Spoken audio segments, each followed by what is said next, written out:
adresuar asnjëra prej tyre apo çfarë? Për 1 vjet e gjys, Zoti Rama, ekzekutivi i Prishtinës dhe subjekti i tij Liga Demokratike e Kosovës, në vend që tentojnë të përmirësojnë këto dhe të procedojnë me PZK-n, ata gjithmonë draftin e njëjtë kanë tentuar që ta kontrabandojnë përmes asamblezëve.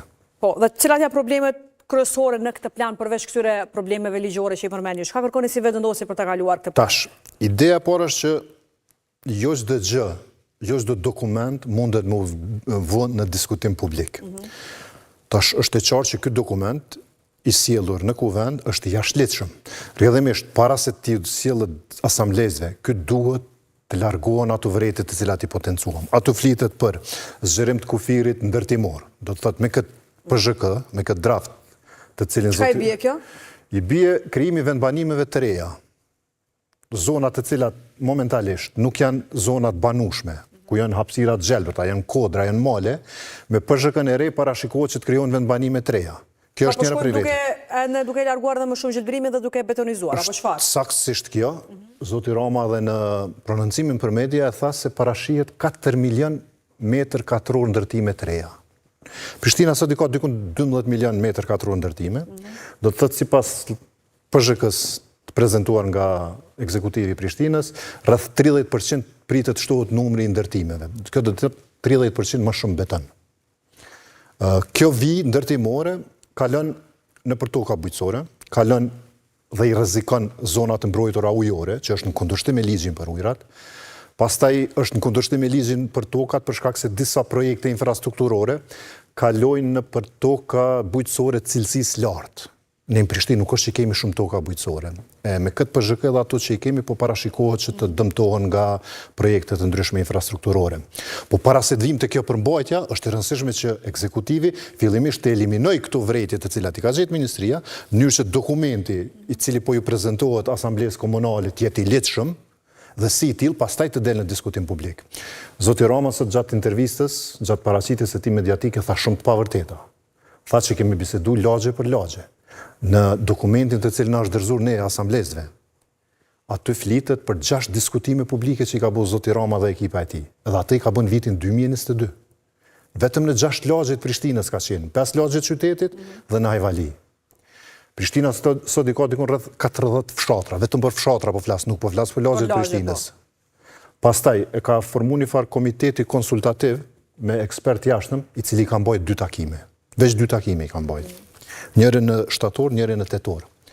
Dokumenti PZK determinon zhvillimin e qytetit në të gjitha sferat, në të gjitha fushat, ndërtim, arsim, shëndetësi, sport, për një periudhë 8 vjeçare. A mundën gjitha këtu me u rregullu me 2 takime të komitetit konsultativ dhe me 6 diskutime të cilat janë bajtë në lagje periferike të Prishtinës? Është e pamundur kjo. Unë, si shefi grupit asamblezëve të lëvizjes vetvendosi, grupi më i madh në Kuvendin Komunal të Prishtinës, me përgjegjësi të plotë të them që asnjëherë si asamblee nuk kemi konsultuar për këtë draft. Asnjëherë cilët në Kuvend Komunal para se të vjetë edhe në konsultim publik. Kuvendi Komunal ka dhe komisione të ndryshme, ku ka mundur të diskutohet për këtë çështje. Unë jam antar edhe i Komitetit për Politikë dhe Financa, cili është komiteti kryesor në komunën e Prishtinës. Asnjëherë nuk është sjell një draft të diskutojmë me thënë cilat janë vrejtjet e juaja, çush mendoni, çush e shihni zhvillimin, për shkak se këtu nuk bëhet fjalë për një plan të kryetarit. Kjo ka të bëjë me qytetin, ka të bëjë ku po dojmë me i rrit fëmijët tonë në dekadën e ardhshme. Prandaj në këto rrethona, siç kemi qenë kundër para një viti e gjys, vazhdojmë të jemi kundër. Dje kemi bërë edhe arsye tjera publike përmes një komunikate, kemi bërë ftesë asamblezëve, gjitha subjekteve politike, se po e përsëris, nuk është çështje partijake kjo, që ta bojkotojnë seancën dhe jemi shumë të lumtur fatmirësisht shumica e asamblezëve, domethënë 30 asamblezë sot nuk kanë qenë në Kuvendin Komunal të Prishtinës. Po, dhe zoti Cveshta, ka ndonjë gjasë që në rast se sigurohen votat kalohet ky plan edhe kështu pa u marrë parasysh rekomandimet e Ministrisë së Mjedisit dhe këto vrejtje që janë dhënë dhe këto problemet ligjore, a mund të kalojë dhe pastaj a mund të kontestohet në ndonjë institucion tjetër kjo? Po, tash procedura është kësaj. Fillimisht duhet të kalojë në Asamblenë Komunale, pastaj i njëjti të shkon në Ministrinë e Mjedisit dhe Planifikimit Hapësinor për shqyrtim të lidhshmërisë. Unë jam shumë i sigurt që as atje nuk do të kalon, për shkak se ajo ministri është që i ka lëshuar 28 vrejtje për këtë dokument. Atëherë nëse kryetari din këto pse po tenton sepse kthehemi në atë insistimin ose konsistencën e tij të pakuptueshme, arrogancën e tij, që çdo gjë ta bëj sipas mënyrës vet, pa marrë parasysh ligjet, pa marrë parasysh procedurat të cilat janë respektuar dhe respektohen në çdo qytet Kosovës, sikurse respektohen në çdo vend të zhvilluar dhe ku funksionon demokracia. Po unë po e përsëris, kë nuk është rasti i vetëm, PZK-ja ku zoti Rama i shkel dhe i sfidon ligjet. Në farë mënyrë ai prej fillimit i ka sfiduar ligjshmërinë dhe kushtet të shmërinë e Republikës së Kosovës, pothuajse në secilin projekt të nisur nga ai. Po, dhe të martën gjithashtu ka një seancë të thirrur për këtë çështje përsëri, apo jo? Qëndrimi vendosjes do të jetë i njëjtë apo si? Thot asnjë gjë nuk ka ndryshuar ose nuk ndryshon prej sot deri të martën dhe ai tenton përsëri. Ai ka tash veç një rrugë, ose dën me blen ndonjë asamblest me kontrabandu, siç ka kontrabandu në të kaluarën, në mënyrë që ta kaloj planin, sepse përndryshe çka është nuk i ndrojmë në qëndrimet politike që janë edhe profesionale, se këto dokumente i kanë kthyer edhe ekspert brenda lëvizjes që mirën me çështjet e urbanizmit, planifikimit, vetëm se zoti Rama e ka ose zoti Rama e ka një siklet, e ka një hall për me kalu këtë PZK. Çfarë është halli i tij për ta kaluar? Atë duhet të na tregoj ai. Atë duhet të na tregoj ai, ose fundja, këtë që po e thuni ju. Kush ja ka bërç zotit Rama që zhvillimi i qytetit në dekadën e ardhshme të bazohet sipas vizionit një kryetari i cili ka mandat edhe 5 muaj. Zoti Rama është 3 vjet e gjys në qeverisje. Tash na e ka sjell PZK-n, e ka sjell para një viti, i kemi tregu vrejtjet, eliminoj sille prap. Ne jemi shumë të vetëdijshëm që Prishtina zhvillohet. Pra për një vjet asnjë çështje nuk e ka adresuar. Asnjë lëvizje të vetme. As nuk ka dhënë sharime pse nuk i ka adresuar, a ka dhënë sharime pse nuk i ka adresuar? Jo, e ka një arsye tim, thot ministria është vonuar në komentet të cilat i ka dërguar. Tash nëse një zyrtar i ministrisë atje nuk e ka përfill afatin administrativ ose ligjor për me i kthy përgjigje në draftin, ky thotë tash kaloj kënë heshtje administrative, unë jam në rregull.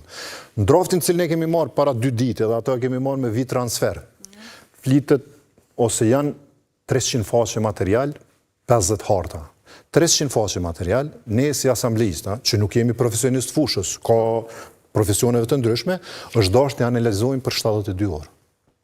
Në mënyrë që të japim votën. Fatmirësisht, po e përsërish, asamblistët e kryeqytetit sot dolën në mbrojtjet Prishtinës, shumica e tyre, 30 prej tyre, dhe ja arritëm që ta ndalojmë këtë tendencë e cila i bën keq qytetit. Megjithatë kryetari po thotë që kjo ai ka kërkuar vetëm që këtë shkojë pasaj në diskutim publik dhe ju të miratohet dhe ju po e bllokoni. Po çka ndodh tani kur shkon në konsultim publik? A mund të shihet se një procedurë? Ideja është ndonik që nuk mundet me shku në konsultim publik një dokument i jashtëligjshëm. Sepse në konsultim publik shkon një draft cili votohet në asamble. Por të sjell draftin në asamble fillimisht duhet jetë i ligjshëm. Ligjshmërinë ja jep ministria, për shkak se po flasim, po e përsëris, për dokumentin kryesor në çështjet planifikimit. Dokumenti që determinon zhvillimin e qytetit për një 10 vjeçar, i cili duhet jetë në përputhje edhe me shumullzime administrative, të cilat derivojnë nga planifikimi hapësinor në nivel vendi, e cilat zoti Rama fatkeqësisht nuk i ka marrë parasysh. Po ta them një gjë, për shembull një pjesë shumë e rëndësishme e kësaj PZK-je është drafti i vlerësimit strategjik mjedisor. Për shkak se çdo ndërtim që bëhet, çdo zhvillim, çdo projekt ka një farë ndikimi mjedisor që është një problem shumë i madh, sidomos ku e dim në çfarë ambienti, në çfarë ajri, në çfarë kushte jetojmë ne. Neve na është sjellë viti 2021. Ky vlerësim mjedisor, të cilin neve na është dorëzu bashkë me materiale tjera të planit zhvillimor komunal, është i vitit 2021. Qysh mujmë ne me determinu 10 vjeçarin e ardhshëm me një dokument vitit 2021.